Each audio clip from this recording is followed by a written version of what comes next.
여의도 세계 불꽃축제에 100만 명이 몰렸습니다. 각종 행사와 집회로 서울 도심 곳곳은 종일 극심한 정체가 빚어졌습니다. 북한이 우주정복의 활로를 열겠다고 밝혀 ICBM 발사를 시사했습니다. 미국은 북한과 거래하는 모든 기업과 개인을 제재하는 세컨더리 보이콧 검토에 들어갔습니다. 태풍 피해가 가장 심했던 울산에는 전국에서 6천여 명의 자원봉사자들이 찾아와 복구 작업을 도왔습니다. 부동산 시장이 과열되고 있습니다. 시세 차익을 노린 단기 투자자들이 몰리면서 아파트 가격과 청약 경쟁이 치솟고 있습니다. IT를 초토화시킨 초강력 허리케인 매슈가 미국에 상륙해 피해가 속출하고 있습니다. 일본에선 아소산이 36년 만에 폭발적 분화를 시작했습니다. 시청자 여러분 안녕하십니까? 뉴스쇼 판 시작합니다. 먼저 여의도에서 세계 불꽃 축제가 열리고 있습니다. 100만 명이 몰려서 인파와 차량, 발 디딜 틈이 없습니다. 네, 불꽃 축제뿐 아니라 곳곳에서 대규모 행사와 집회가 열리면서 오늘 하루 인파와 차량이 뒤섞인 서울은 그야말로 답답했습니다. 김도영 기자입니다. 길게 들어선 차량들이 제속도를 못 냅니다. 불꽃 축제 행렬로 인도는 발 디딜 틈이 없습니다. 경찰은 차량진이 통제에 진이 빠집니다. 신월동에서 여기 오는데 교통이 너무 혼잡해서 너무 멀었어요. 네, 1시간 정도 걸린 것 같아요. 대중교통을 이용한 시민들이 많아지면서 우려했던 극심한 혼잡은 없었습니다.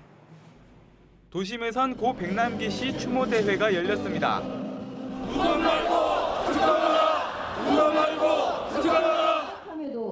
민주노총과 백남기 투쟁본부 등 경찰 추산 2,000명은 대학로에서 종로까지 행진했습니다. 집회 참가자들이 세개 차로를 이용해 행진하면서 인근 도로는 극심한 혼잡을 빚었습니다. 서울역과 독립문에선 대학생연합과 한의대생연합의 집회가 열렸습니다. 이들 집회도 도로 행진으로 이어져 도심은 하루 종일 교통체증으로 답답했습니다. 20분 걸린 거리를 40분 만에 왔어요. 너무 짜증납니다. 내일도 서울 곳곳에선 가을 행사가 이어져 경찰은 대중교통 이용을 당부했습니다. TV조선 김도영입니다.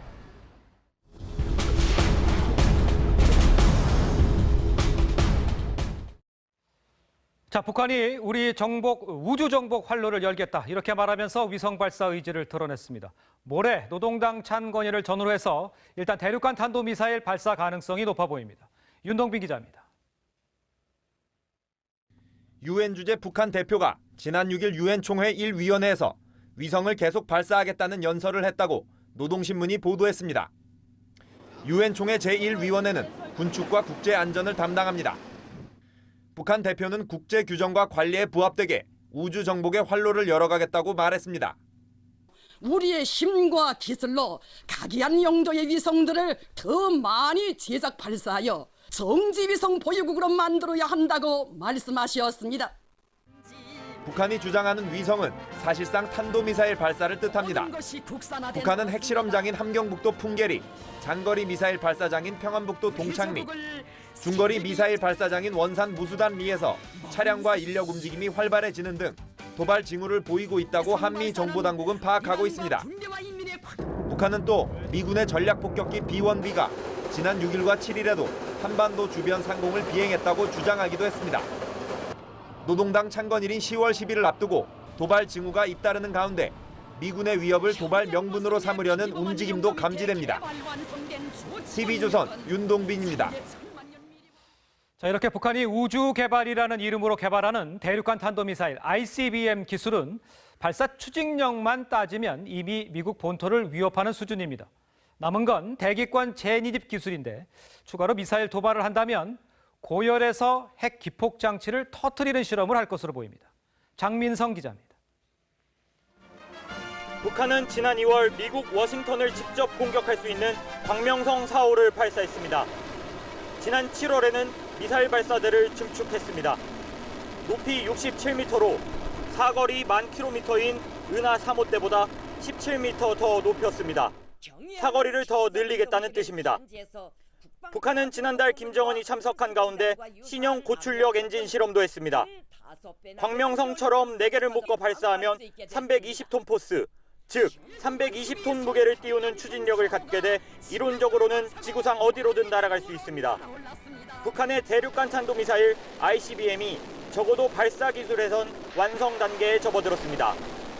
최근 장거리 로켓 엔진 시험 등 지금 같은 개발 속도로 본다면 향후 2, 3년 내에 ICBM 개발을 완료할 가능성도 배제할 수 없습니다. 문제는 대기권 재진입 기술입니다. 6,000에서 7,000도의 고열과 충격을 견뎌내는 게 핵심입니다. 북한이 추가로 미사일을 쏜다면 수직으로 높이 쏘아 올린 뒤 고열에서 핵 기폭 장치를 폭발시키는 실험에 집중할 것으로 보입니다. 북한은 노동당 창건일인 10월 10일 또는 미국 대선이 있는 11월 8일쯤 미사일 도발 가능성이 높습니다. TV조선 장민성입니다. 자, 청와대와 군 비상 대기 체제에 돌입을 했습니다. 청와대에 나가 있는 취재 기자 연결하겠습니다. 홍영 기자, 주말이지만 긴박하게 움직이고 있네요. 네, 청와대와 정부 군은 북한 동향을 주시하고 있습니다. 한 달 전인 9월 9일 북한의 5차 핵실험 뒤 그때부터 청와대는 준 비상체제에 돌입한 상황인데요. 청와대는 어제 이원종 비서실장 주재로 수석 비서관 회의를 열고 북한 동향과 한미 공조 체제를 점검하는 것으로 알려졌습니다. 박근혜 대통령은 주말에도 수시로 북한의 움직임을 보고받고 있습니다. 핵실험 같은 경우는 언제든지 할 수 있는 준비가 되어 있는 만큼 정부는 예의주시하면서 모든 대비 태세를 완벽하게 준비하고 있습니다. 북핵 대응 공조를 논의하기 위해 비밀리에 미국을 방문한 조태용 청와대 국가안보실 1차장은 오늘 새벽 귀국해 출장 결과를 박 대통령에게 보고한 것으로 보입니다. 한미 군 당국은 대북 연합 감시 전력을 총동원해 운용하고 있습니다. 군은 정찰기 금강과 세매와 주한미군의 U-2 고공정찰기 출격 횟수를 늘려 상공에서 영상 정보를 수집하고 있습니다. 저희들은 한미 연합 감시 자산을 오늘부터 증강해서 운용할 수 있도록 하고 합참도 평시 지휘 통제실 운용에 증강해서 또 미군의 조기경보 위성이 24시간 한반도를 감시하고 있습니다.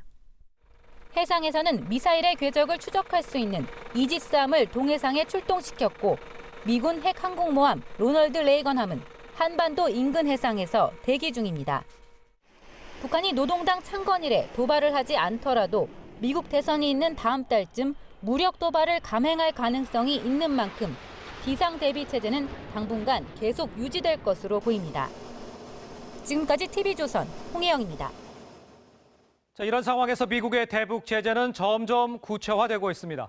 자금줄을 바짝 조이는 방안인데 북한과 거래하는 모든 기업을 제재하는 세컨더리 보이콧이 집중적으로 검토되고 있습니다. 일본이 10년 안에 핵무장할 것이라는 전망도 지금 나옵니다. 지선호 기자입니다. 세컨더리 보이콧은 북한의 자금줄을 말리는 가장 강력한 대북 제재로 통합니다. 북한과 거래하는 모든 나라의 기업이나 금융기관을 제재하는 방식인데 불법 거래는 물론 정상적인 거래에도 적용됩니다. 지난 2010년 미국은 이 방식으로 이란의 원유 수출기를 막아 핵 협상 합의에 성공했습니다. 미 외교 전문지 포린 폴리시는 점차 발전하고 있는 북한의 핵과 미사일 개발 능력이 이번 결정의 배경이라며 오바마 행정부가 차기 정부에 부담을 주지 않기 위해 빠른 시일 내에 직접 새 제재를 시행할 것이라고 관측했습니다. 하지만 세컨더리 보이콧이 시행되면 중국과의 갈등은 불가피합니다. 중국은 이미 웅샹그룹 등에 대한 미국의 제재에 노골적인 불만을 제기하고 있는 상황입니다. 북핵으로 일본이 핵 무장을 할 수 있다는 전망도 나왔습니다. 미 국방부 산하 싱크탱크인 총괄평가국은 북한의 핵과 미사일 개발이 본격화되면서 일본이 10년 안에 스스로 핵 무장을 할 수 있다고 전망했습니다. 총괄평가국 보고서에선 다양한 핵 전쟁 시나리오도 담았는데 9.1 전쟁이 발발한다면 일본과 북한에서 각각 100만 명 이상이 희생될 것이라고 예측했습니다.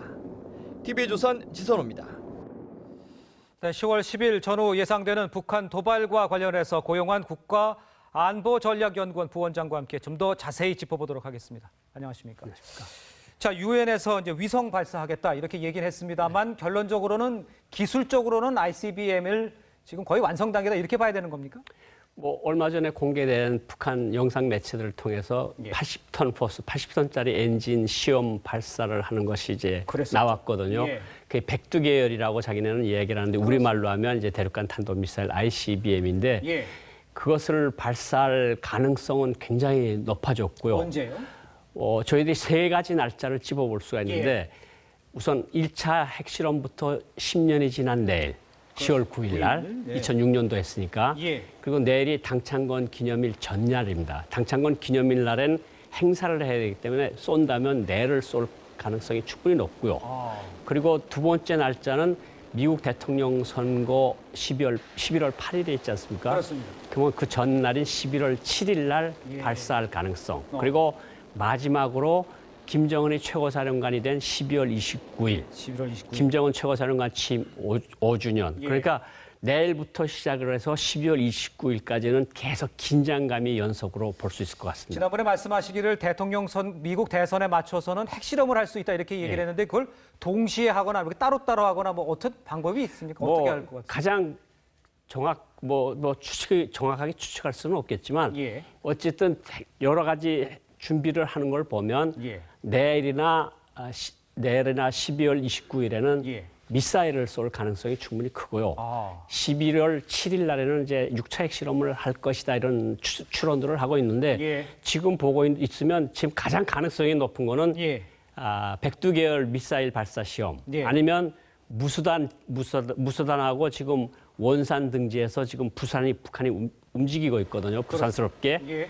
그러면 무수단 중거리 미사일의 성능을 향상시켜서 그것을 발사하는 실험 정도는 꼭 내일 정도에 할 수 있을 것으로 이렇게 판단하고 있습니다. 그렇습니다. 그렇지만 이제 미사일 같은 경우에는 날씨 문제가 있는데 좀 바람이 그쪽에 많이 분다고 하는데 그건 기술적 문제만 해결되면 발사할 것이다. 그렇죠. 기술적 문제 바람이 또 하루 종일 강하게 부는 건 아니니까 이제 그게 아침 9시면 북한은 제일 좋아하는 시간대긴 하지만 뭐 오후 3시에 바람이 잦아들면 오후 3시에도 가능하고요. 뭐 아니면 10월 10일 날 당일 날에도 뭐 쏠 가능성을 배제할 수 없는데 10월 10일 당일보다는 내일 가능성이 더 높다 이렇게 볼 수가 있을 것 같습니다. 그렇게 이제 ICBM도 발사를 하고 뭐 핵실험도 얘기도 나오고 있습니다만 주민들은 좀 생각이 다를 수도 있다 이렇게 생각이 듭니다. 왜냐하면 수해에 김정은이 나타나질 않고 있어요. 그렇다 그러면 내부적으로는 어떤 뭐 분열, 균열 이런 문제도 있을 수 있습니까? 지금 북한이 지금 미사일 실험, 핵실험 이런 것들을 하는 이유가 지금 제재 대치 국면에서 미국하고 국제사회 그리고 한국 한편 북한 단독으로 지금 대항하는 그런 국면이고 북한은 그거거든요. 제재를 하면 할수록 우리는 더 강화되고 커진다는 걸 보여주고 싶어하는 명분이 분명히 있습니다. 북한 나름대로. 그리고 우리가 알다시피 보건일국 간부가 왔고 태영호공사가 왔고 또 런던에서 서기실사나의 어떤 간부가 기관의 간부가 오고 있고 이런 상황 속에서 뭔가 흔들리는 동료를 잠재우고 그리고 북한 사람들의 어떤 민심이 뭐 함경북도에서 지금 홍수가 났으니까 그런 것들을 보면 정말 도발할 가능성이 굉장히 높아져 있는 것만은 사실이거든요. 그런데 지금 함경북도에서 5개 시군을 쓸어간 8월 29일부터 9월 2일 그 대홍수 속에서도 9월 9일 날 김정은은 핵실험을 했고 그 장소에 한 번도 가질 않았어요. 수해 장소에. 그러니까 북한 주민들은 지금 힘들고 추운데 김정은은 그거는 딴 문제고 나는 관심 없고 나는 그냥 핵과 미사일만 강화해서 이것을 가지고 있으면 언제든지 내가 하고 싶은 것을 할 테니까 뭐 그거는 차후 문제라고 이렇게 판단을 하고 있는 것으로 보입니다. 그렇군요. 자, 중국 학자 입에서도 나왔지만 이제 북한을 먼저 타격하는 선제 타격론이 지금 얘기는 되고 있습니다. 근데 현실적으로는 어떻게 보세요? 가능성이 조금이라도 있는 겁니까? 그러니까 멀린 미 합참의장이 지난 4일 날 어떤 세미나에서 전제를 달았습니다. 핵 공격 징후가 확실할 때 우리가 선제 공격할 수 있다. 이 전제가 붙어 있겠지만 어쨌든 선제 공격이라는 말이 나왔고 미 국무부 대변인 말에서도 선제 공격이라는 말이 나왔고 그리고 중국 10월 6일 날 청와대학 출신이 교수 출신인데 미국 지금 콜롬비아 대학에 가 있는 순조 교수가 우리는 중국은 한미가 북한 핵시설을 외과적으로 폭격하거나 김정은을 제거하는 것을 묵인할 수도 있다. 이건 굉장한 의미 발언이거든요. 그러니까 지금 뭐 미중이 무슨 생각을 분명히 하고 있겠지, 뭐 마크에서 담아도 할 수 있다고 생각을 하는데 어쨌든 미국 당국자들, 뭐 전 당국자긴 하지만 전문가들 속에서 선제 공격 소리가 나오고 중국이 그것을 묵인하는 듯한 말이 나오는 거는 분명하게 지금 한반도 정세가 위기 국면인 것은 사실이다. 알겠습니다. 네, 지금까지 고용환 국가안보전략연구원 부원장과 함께 이야기를 나눴습니다. 감사합니다. 울산에선 태풍 피해 복구 작업에 총력전이 펼쳐졌지만 완전 복구까지는 아직도 멀어만 보입니다. 전국 각지에서 6천 명의 자원봉사자들이 울산을 찾아 태풍 피해자들의 상처난 가슴을 달래줬습니다. 하동원 기자입니다. 길가에 물에 젖은 책이 산더미처럼 쌓여 있습니다. 시장 곳곳에 온갖 쓰레기가 넘쳐납니다. 생필품부터 시작해서 너무 많은 제품들이 끊이지 않고 폐기물이 되어버려가지고 나오고 있거든요. 전기가 끊긴 고층 아파트 주민들은 고생이 이만저만이 아닙니다. 19층이고요. 이거는 발이 아프고 팔 아픈 건 말할 수도 없어요. 밤사이 비가 내리면서 복구 작업이 지체됐지만 전국 곳곳에서 모인 자원봉사자들의 손길이 이어지면서 다시 작업 속도를 높이고 있습니다. 주말을 맞아 찾아온 자원봉사자가 6천여 명에 달했고 5시간이나 차를 몰고 오기도 했습니다.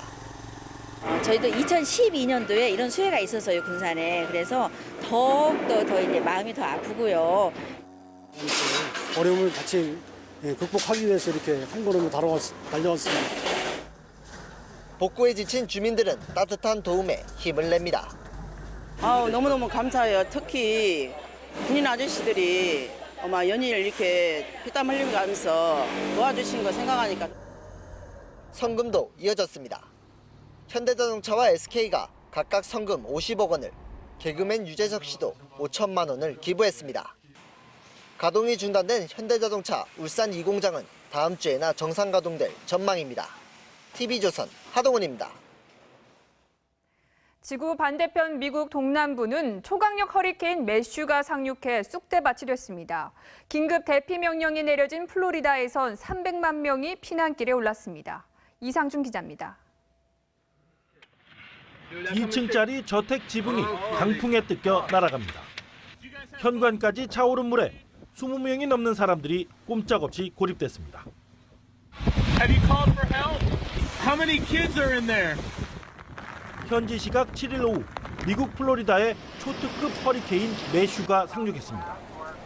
플로리다와 조지아 등 4개 주엔 비상사태가 선포됐고 잭슨빌과 서베너 등 플로리다 동부 지역 주민 300만 명이 피난길에 올랐습니다. I didn't want to be by the beach, so the second day my sister and her kids came and they joined me. ABC 등 현지 언론은 지금까지 6명이 숨졌다고 보도했습니다. 하지만 워낙 강력한 허리케인 탓에 정확한 피해 집계가 이루어지지 않아 인명피해는 더 늘어날 것으로 예상됩니다. 오바마 대통령도 반드시 대피하라며 각별한 주의를 당부했습니다. It's still a really dangerous hurricane. People continue to need to follow the instructions of their local officials. 미국 남동부 해안선을 따라 북상하고 있는 매슈는 현재 다소 세력이 약해졌지만 바다를 끼고 세력을 키워 다시 플로리다 남부로 돌아올 가능성이 있어 주민들을 긴장시키고 있습니다.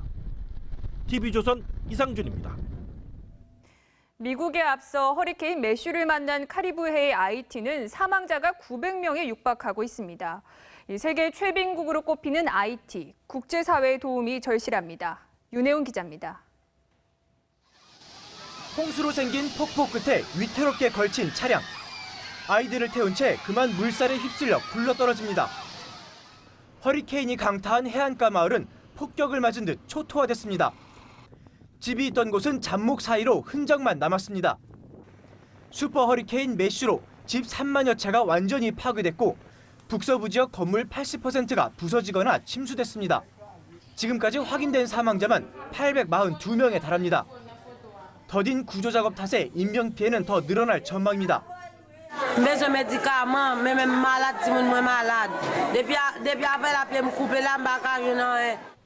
문제는 복구입니다.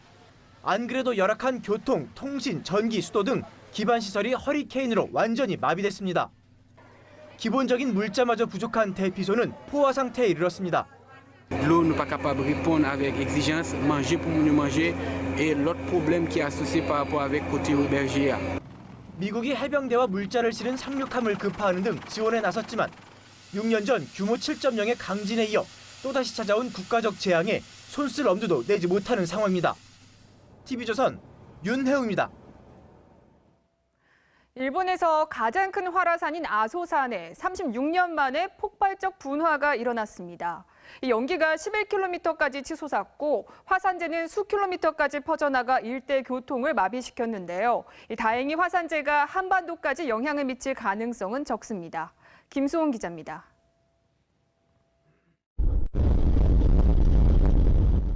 펑하는 폭발음과 함께 불꽃이 사방으로 튀깁니다. 오늘 새벽 1시 40분쯤 일본 구마모토현의 활화산인 아소산이 폭발했습니다. 아소산이 분화하기는 지난 1979년 이후 36년 만입니다. 폭발로 발생한 연기는 상공 11km 지점까지 치솟았습니다. 폭발로 튕겨져 나온 화산 자갈은 6, 7km까지 날아갔습니다. 火口からおおむね 2km の範囲では噴火に伴う弾道を描いて飛散する大きな噴石および火砕流に警戒してください.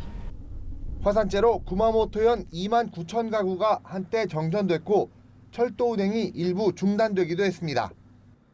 화산재는 동풍을 타고 태평양 쪽으로 빠져나가 우리나라에 영향을 미칠 가능성은 적습니다. 아소산 폭발과 올해 초 발생한 구마모토 대지진과의 연관성은 확인되지 않았지만 화산가스 관측 결과 추가 폭발 가능성이 있다고 밝혔습니다. TV조선 김수홍입니다. 10대 소녀를 감금 폭행하고 성매매를 알선한 남성 2명에게 항소심에서도 실형이 선고됐습니다. 정말 사람의 탈을 쓰고 이럴 수 있는 건지 10대 소녀가 도망가지 못하도록 오피스텔에 가두고 또 개 목줄까지 채워서 묶어두기도 했습니다. 오선열 기자입니다. 친구 사이인 20살 A씨와 19살 B씨는 지난해 10월부터 평소 알고 지내던 성매매 여성 17살 C양의 부탁으로 성매매를 알선했습니다. 한 달간 C양이 25차례 성매매를 해서 받은 돈의 절반을 가져갔습니다. 하지만 갑자기 C양이 연락을 끊고 잠적하자 이들은 C양에 대해 앙심을 품었습니다. 지난해 12월 25일 C양을 대전 시내에서 우연히 발견하고 강제로 오피스텔로 끌고 가 가두었습니다. C양에게 섬에 팔아버리겠다고 협박하며 양손발을 줄로 묶고 슬리퍼로 얼굴을 때렸습니다. 도망가지 못하도록 심지어 개목줄까지 채워 베란다 난간에 묶어놓기도 했습니다. 대전고등법원은 온갖 폭행과 협박으로 피해자의 인격과 인권을 짓밟는 행위를 서슴지 않았다며 징역 3년과 징역 2년 6개월을 각각 선고했습니다. 이제 피해자들 감금하고 폭행을 했는데 사실은 굉장히 죄질이 안 좋습니다. 그래서 어린 나이에도 불구하고 중형의 선고가 되는 것이고요. 재판을 방청했던 시민들도 상상하기 힘든 가혹행위에 분노했습니다. TV조선 오선열입니다. 네, 밤사이 내린 비로 인해서 교통사고가 잇따라서 3명이 숨졌습니다. 경주에서는 수해 복구에 나선 50대 주민이 굴삭기에 머리를 부딪혀서 목숨을 잃었습니다. 사건 사고 소식 강석 기자입니다. 승합차가 종잇장처럼 구겨졌습니다. 소방대원들이 찌그러진 차문 사이로 부상자를 구해냅니다. 오늘 새벽 6시 반쯤 경기도 양평군 옥천면의 한 국도에서 66살 강모 씨가 몰던 승합차가 도로 옆 전신주를 들이받았습니다. 이 사고로 강 씨가 숨지고 함께 타고 있던 63살 김모 씨 등 4명이 다쳐 병원으로 옮겨졌습니다. 좌커브 내려와가지고 이제 직진 시작하는 도로인데 미끄러졌나 봐요. 뒷길에. 오늘 0시 20분쯤 충북 단양 매포읍의 한 도로에서 승용차와 통근버스가 충돌해 승용차 운전자 51살 김모 씨와 옆에 타고 있던 51살 반모 씨가 숨졌습니다. 경찰은 샛길에서 진입하던 승용차와 직진하던 통근버스가 충돌한 것으로 보고 사고 경위를 조사하고 있습니다. 잠수부가 어두운 바닷속을 수색합니다. 오늘 오전 9시쯤 서귀포시 섭섬 남서쪽 해상에서 실종된 낚시꾼 40살 박모 씨가 숨진 채 발견됐습니다. 해경은 어제 갯바위에서 낚시를 하던 박 씨의 연락이 끊겼다는 신고를 받고 이틀 동안 수색을 벌였습니다. 경주에서는 어제 오전 8시쯤 59살 최 모 씨가 굴삭기에 머리를 부딪혀 숨졌습니다. 최 씨는 태풍으로 밀려온 흙더미가 농장 수로를 막자 굴삭기를 동원해 복구 작업을 하던 중이었습니다. TV조선 강석입니다. 네, 국민연금공단이 운영하는 호텔 리조트가 있습니다. 자, 연금 가입자와 수급자에게 파격 할인을 해준다면서 홍보에 나서고 있는데 그런데 자세히 알고 보니까요. 완전히 가입자를 우롱하고 있는 겁니다. 무슨 사연인지 이정현 기자가 보도합니다. 충북 제천의 한 호텔 리조트. 276개 객실을 갖춘 4성급 호텔로 연금 가입자 복지를 위해 16년째 운영 중입니다. 연금 가입자나 수급권자에 대한 할인 혜택을 강조합니다. 가입자분 주중에 40%, 주말에는 10%세요. 특히 국민연금을 받는 61세 이상 수급권자에겐 17만 원짜리 객실을 주중 4만 9천 원까지 판다고 홍보합니다. 연금 가입자는 최고 40%, 연금 수급자는 70%까지 할인받을 수 있다는 겁니다. 하지만 눈 가리고 아웅입니다. 인터넷 사이트에선 누구에게나 50% 할인은 기본. 소위 땡처리 사이트에선 무려 70%까지 싸게 팔고 있습니다. 연금 가입자가 아니더라도 인터넷을 통해 연금 수급자나 가입자보다 더 싸게 살 수 있는 겁니다. 이 공공의 목적 있잖아요. 과거된 느낌이 그렇겠죠. 연금공단 측은 이용객을 늘리려는 고육책이라고 말합니다. 이제 복지사업 일환으로 하는 거잖아요. 최소한 국고채 수익률 이상이 나도록 해야 되기 때문에. 리조트 공사비 885억 원과 연간 100억 원 운영비는 모두 국민연금 기금에서 나갑니다. 수익 맞추기에 급급해 연금 가입자들만 우롱하고 있다는 지적입니다. 국민연금 가입자를 위한 복지 사업으로 수익성도 낮아서 사업의 검토가 필요합니다. 2,165만 명이 국민연금 보험료를 꼬박꼬박 납부하고 있습니다. TV조선 이정현입니다. 네, 강남 재건축을 중심으로 시작된 부동산 시장의 열풍을 넘어서 광풍 양상을 보이고 있습니다. 가격과 청약 경쟁률은 연일치 솟고 있는데 그야말로 브레이크가 없어 보입니다. 우려의 목소리가 나오고 있습니다. 윤창기 기자입니다. 서울의 한 견본주택, 실수요자의 투자자까지 모여들면서 주차장에는 차들이 빼곡하고 견본주택 내부는 층마다 긴 줄이 만들어졌습니다. 초기 투자의 프리미엄 이런 것들에 대한 일단 수요가 많으신 것 같은데요. 정부가 2달 전 부동산 대출 증가를 억제하는 가계부채 대책을 내놨지만 이후로도 가격은 치솟고 청약 경쟁은 점점 더 뜨거워지고 있습니다. 가을 이사철이라는 호재가 있고요. 아파트 공급 물량이 줄어든다는 소식이 전해지면서 부동자금이 대거 부동산은 아파트로 몰려들고 있습니다. 부동산 광풍은 강남 재건축 시장을 넘어 강북과 수도권까지 번지고 있습니다. 강동 고덕 그라시움은 1순위 청약에 3만 6천 명이 몰렸습니다. 강북에도 10억 원을 호가하는 중소형 아파트가 등장했고 하남과 위례 등 수도권에도 몇 달 사이 최대 1억 원의 프리미엄이 붙었습니다. 6개월 전매 제한이 지나면 분양권을 되팔아 수천만 원에서 수억 원의 시세 차익을 볼 수 있기 때문입니다. 차익 실현을 해야 된다고 해야 되나? 대출 끼고라도 한번 투자는 해보고 싶어요. 하지만 급등에 따른 정부의 추가 대책 가능성, 공급 확충 등을 고려할 때 묻지마 투자는 위험하다는 게 전문가들의 지적입니다. TV조선 윤창기입니다. 흔히들 국정감사를 의정활동의 꽃이라고 하죠. 20대 국회 첫 국정감사도 벌써 2주가 다 돼가지만 이 의혹만 너무 앞서서일까요? 근거조차 제시 못한 폭로와 기본적인 사실관계마저 틀린 의혹 제기는 여전합니다. 정수양 기자입니다.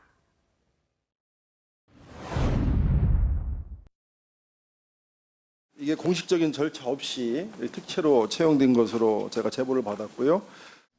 더불어민주당 어기구 의원은 최동규 특허청장 아들의 특별 채용 의혹을 제기했습니다.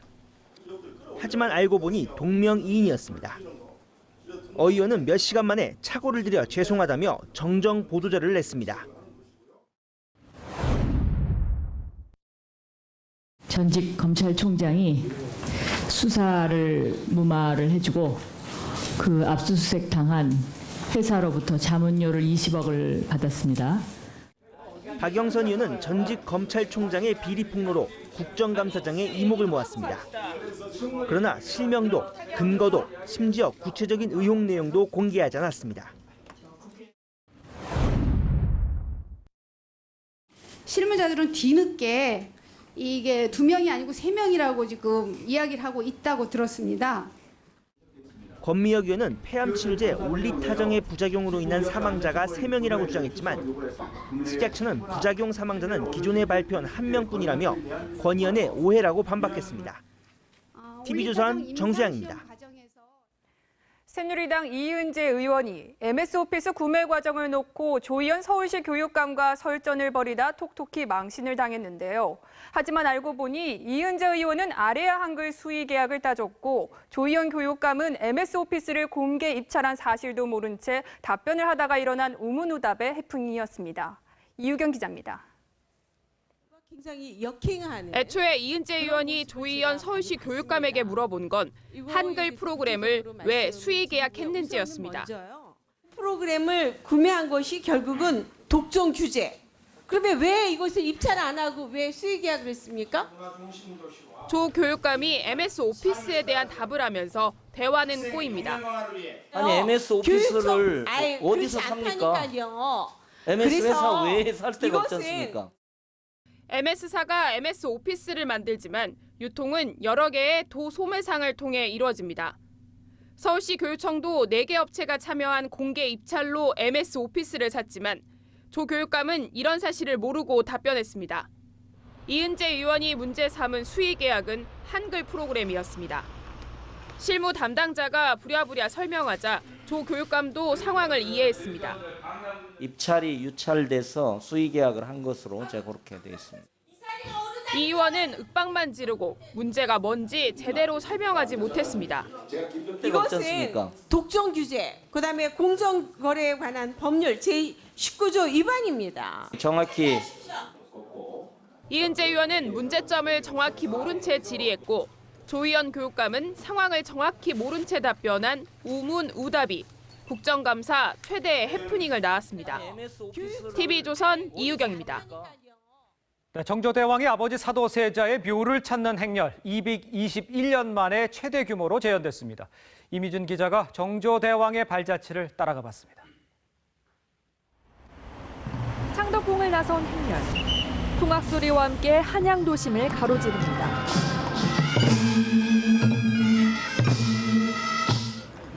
사도세자의 아들 정조대왕이 즉위 20년을 맞아 수원 화성 아버지 능방문에 나섰습니다. 어머니 해경궁 홍씨는 가마로 뒤를 따르고 무장한 무사들이 정조를 호위하고 무관들이 행렬을 엄호합니다. 능행차의 첫 난관 한강은 어선을 잇따라 연결해 만든 배다리로 건넜습니다. 이번 재현 행사엔 폭 10m에 길이 300m의 부교가 대신했습니다. 한강에 도달한 행렬은 우리의 전통 방식 부교를 건너 노들섬까지 이어졌습니다. 이곳에선 어머니 해경궁 홍씨가 혹시라도 기력이 떨어질까 봐 아들 정조는 정성스레 미음 반상을 바칩니다. 현실하고 좀 섞여 있는 느낌이 좀 약간 타임슬립하는 느낌? 그래서 되게 신기했어요. 1795년 정조대왕의 을묘원행을 221년 만에 그대로 재현한 정조대왕 능행차.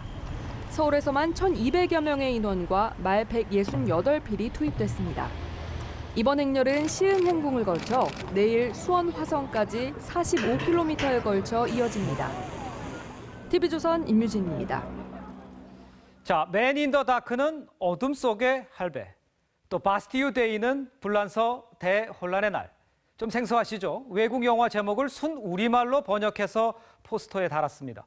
한국의 날을 맞아서 벌인 마케팅 이벤트인데 문화 유통업계에 한글 바람이 지금 불고 있습니다. 김지아 기자입니다. 서울 시내 한 영화관. 영화 제목을 한글로 바꾸는 공모 행사가 열리고 있습니다. 당첨되면 영화가 공짜입니다. 지금 내 나이에 이거 하기 힘들어. 다 큰 남자. 행운의 남자요. 럭키라고 써있. 이 영화관은 아예 한글로 영화 제목을 바꾼 포스터를 내놨습니다. 영화 맨 인 더 다크는 어둠 속의 할배로, 바스티유 데이는 불란서 대혼란의 날입니다. 포스터 어디에서도 외국어나 외래어를 찾아볼 수 없습니다. 바꾸면 좀 기억에 더 남을 것 같고 재밌을 것 같아요. 한 면세점은 한글이 적힌 가방과 한지로 만든 수첩을 증정합니다. 한글날을 앞두고 이렇게 한글의 자음을 새긴 티셔츠도 증정했습니다. 这个礼物很开心，然后这个的韩文的设计我也觉得很好看。 570도를 맞은 한글날. 민족 최고의 문화유산, 한글을 알리는 각양각색의 마케팅이 눈길을 끌고 있습니다. TV조선 김자입니다. 미 대선이 오늘로 정확히 한 달 앞으로 다가왔는데요. 이번엔 공화당 대선 후보인 도널드 트럼프가 과거에 음담 패설을 하는 동영상이 공개됐습니다. 클린턴과 트럼프의 지지율 격차는 10%포인트까지 벌어졌습니다. 윤재민 기자입니다. 한 방송국 차량이 주차장으로 들어섭니다. 이때 들리는 익숙한 목소리. 공화당 대선 후보 도널드 트럼프입니다. I moved on her and I failed. I'll admit it. I did try and fuck her. She was married. 미국 워싱턴 포스트가 공개한 영상에는 트럼프가 지난 2005년 방송사 관계자들과 나눈 음담 패설이 고스란히 녹음돼 있습니다. 트럼프는 즉각 유감을 표명했습니다. I've never said I'm a perfect person, nor pretended to be someone that I'm not. I've said and done things I regret, and the words released today on this more than a decade-old video. 대선이 정확히 한 달 앞으로 다가온 가운데 클린턴과 트럼프 두 후보의 지지율 격차는 최대 10%포인트까지 벌어졌습니다. 페어리 디킨슨 대학 조사에서 클린턴은 50%, 트럼프는 40%의 지지율을 보였고 폭스뉴스와 로이터 조사에서도 각각 2%포인트와 5%포인트 차로 클린턴이 트럼프를 앞섰습니다. 궁지에 몰린 트럼프는 오는 9일과 19일에 열리는 두 번의 TV 토론에 사활을 걸 것으로 보입니다. 빌 클린턴의 오바마 케어 비판 발언과 힐러리의 이메일 스캔들뿐만 아니라 빌 클린턴의 과거 섹스 스캔들까지 무차별적인 공격을 퍼부을 것으로 예상됩니다. TV조선 윤재민입니다.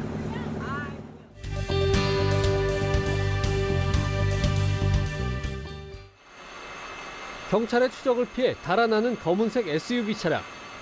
도로 표지판을 들이받은 뒤 잔디밭 위로 질주합니다. 달리는 차량 사이를 가로지르며 고개 운전도 서슴지 않습니다. 영화보다 더 영화 같은 질주극은 결국 울타리에 가로막혀 끝났습니다. 운전자는 차를 훔쳐 달아난 것으로 알려졌습니다. 끝을 알 수 없을 정도로 길게 늘어선 자동차 불빛. 고속도로를 가득 메운 후미등의 붉은 빛이 장관을 연출합니다. 국경절 연휴가 끝난 중국 베이징에서 귀성 차량들이 한꺼번에 몰려 극심한 교통대란이 벌어졌습니다.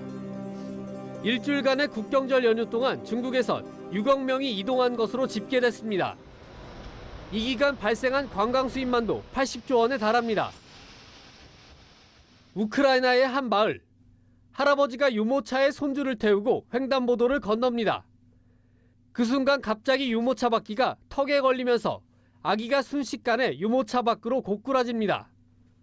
머리부터 바닥으로 떨어진 아이는 병원으로 이송돼 치료를 받았습니다. 유튜브에 공개된 영상을 본 네티즌들은 유모차 안전벨트도 반드시 착용해야 한다고 경각심을 높였습니다. TV조선 이태영입니다. 네, 뛰어난 입담에 재치까지 겸비해서 큰 인기를 끌었던 정선희 씨 아마 기억하실 겁니다. 요즘은 팟캐스트와 강연자로 나서서 사람들에게 행복을 전하는 전도사로 나서고 있다고 합니다. 백은영 기자가 만났습니다. 라디오에서 팟캐스트로 활동 영역을 넓혔습니다. 행복하십니까? 행복하세요? 행복하십시오. 라디오 DJ 했을 때 못 다뤘던 얘기들을 많이 하니까 수위가 자유롭다는 게 좀 좋죠. 청취자가 많이 생겼지만 환경은 아직 열악합니다. 기숙사에 있는 못 쓰는 방이 하나 있어요. 그 방이 천정이 없다? 옆방이랑 뚫려 있어. 그래서 되게 방음이 안 돼서 강연자로도 큰 사랑을 받고 있습니다. 강연의 종류가 참 많아요. 여러 종류로 청소년 이제 캠페인도 있고 주부들의 우울증 이것도 있고 뭐가 이렇게 나는 모든 카테고리에 다 걸려 있는지 모르겠어. 힘들었던 경험을 바탕으로 솔직한 이야기로 공감을 삽니다. 30대 초반부터 돈을 정말 많이 벌기 시작을 했는데 그러고 나서 완전 수직으로 낙하를 했죠. 40대 때는 벌다라는 개념보단 쓰는 거에 대한 개념이 좀 더 달라졌어요. 불행했던 결혼 생활 이후 새로운 시작을 꿈꿔본 적은 없었을까? 안 해요. 우리 엄마도 많이 놀랬고 가족이 다 놀랬고 단지 좀 이제 아버지가 되게 편찮으셔서 우리한테 주어진 시간이 얼마 안 남았어요, 사실. 그래서 말기 암 투병을 하고 계시는데 죄송한 건 아빠한테 한 번 더 그런 잘 사는 모습을 보여드리고 싶은데 그게 안 되는 게 그래도 한 번쯤은 아빠가 내 손을 잡고 꽃길을 걸었고 그걸로 되게 좋아하세요. 되게 예뻤다고 하고 그래서 그걸로 오케이. 정선희 씨는 평온한 일상을 바랍니다. 10만 명이 나를 싫어하더라도 내가 10명에 집중할 수 있겠다라는 생각이 다음부터는 자유로웠어요. 지금처럼만 계속 자유롭고 행복하게. TV조선 백은영입니다. 지금 전국 야구장에선 2016 KBO 리그 정규 시즌 마지막 경기가 펼쳐지고 있습니다. 가을의 전설에 도전하는 5팀을 중심으로 올 시즌 프로야구를 정리했습니다. 이정찬 기자입니다. 팀마다 펼친 144편, 각본 없는 드라마. 오늘이 그 마지막 회입니다. 이제는 번외편, 하이라이트는 이제부터. 인기에서는 둘째가라면 서러울 LG와 기아가 포스트 시즌에서 맞붙은 건 2002년 이후 14년 만입니다. 올 시즌에도 만날 때마다 관중 대박을 터뜨렸습니다. 인기 구단의 가을 귀환에 이미 입장권 구하기 전쟁이 펼쳐졌고 잠실에는 전운이 감돌고 있습니다. 잘하고도 활짝 웃을 수가 없습니다. 2위 NC와 3위 넥센은 압수수색을 받았다는 부끄러운 공통점이 있습니다. NC는 어제였습니다. 승부 조작 의혹을 받고 있는 이재학 때문입니다. 넥센도 이에 앞서 지난 7월 압수수색을 받았습니다. 이장석 대표가 횡령 및 배임 혐의를 받고 있습니다. 가을 야구가 이들에겐 잔치의 장이 아니라 속죄의 장이 될 판입니다. 지난해 14년 만에 한국 시리즈 정상에 섰던 두산은 올해 21년 만에 정규 시즌 우승팀이 됐습니다. KBO 리그 최다승 기록도 썼습니다. 2000년 현대가 세운 91승 기록을 넘어섰고 오늘 LG를 이기면 93번째 승리를 챙깁니다. 이제는 한국 시리즈 2연패로 새로운 왕조 건설에 도전합니다. TV조선 이정찬입니다. 자, 불꽃 축제 정말 볼만할 것 같은데요. 세계 불꽃 축제가 열리고 있는 여의도 현장으로 가보겠습니다. 네, 지금 서울 밤하늘이 불꽃으로 가득합니다. 최연희 기자, 불꽃 축제 열기가 뜨겁네요. 네, 형형색색의 불꽃 10만 발이 밤하늘을 가득 수놓고 있습니다. 밤하늘을 밝게 비춘다, 이 수놓는다는 표현이 절로 실감날 정도입니다. 이곳을 찾은 시민 100만 명은 환호성을 지르고 밤하늘에서 눈을 떼지 못하고 있습니다. 지금 여의도 말고도 마포와 이촌 한강공원, 한강다리 곳곳에도 불꽃쇼를 보기 위한 가족과 연인들이 가득합니다. 신나는 음악도 곁들여져 분위기도 절정에 이르고 있습니다. 불꽃쇼는 30분 정도 더 진행될 예정인데 이후에도 1시간 동안 신나는 DJ 공연이 기다리고 있습니다. 불꽃축제 이후 귀가인파 5호선과 9호선을 90여 회 들려 운행하고 있습니다. 행사 후엔 여의나루역에 지하철이 서지 않고 무정차 통과할 예정이니 귀갓길 참고하셔야겠습니다. 여의도 한강공원에서 TV조선 최연입니다.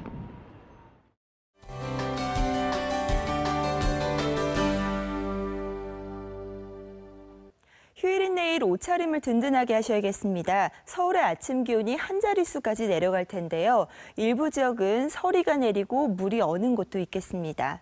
내일 고기압의 영향권에서 하늘은 종일 맑겠는데요. 다만 해안 지역을 중심으로는 바람이 조금 강하게 불겠습니다. 내일 아침 기온이 크게 떨어집니다. 특히 중부지방은 10도를 밑도는 곳이 많겠고 한낮에도 쌀쌀하겠습니다. 한편 미사일 발사 가능성이 제기되고 있는 북한 동창리는 내일 맑겠고 바람은 비교적 잔잔하겠습니다. 다음 주에는 대체로 맑은 날씨가 이어질 걸로 전망되고 있습니다. 날씨 정보였습니다.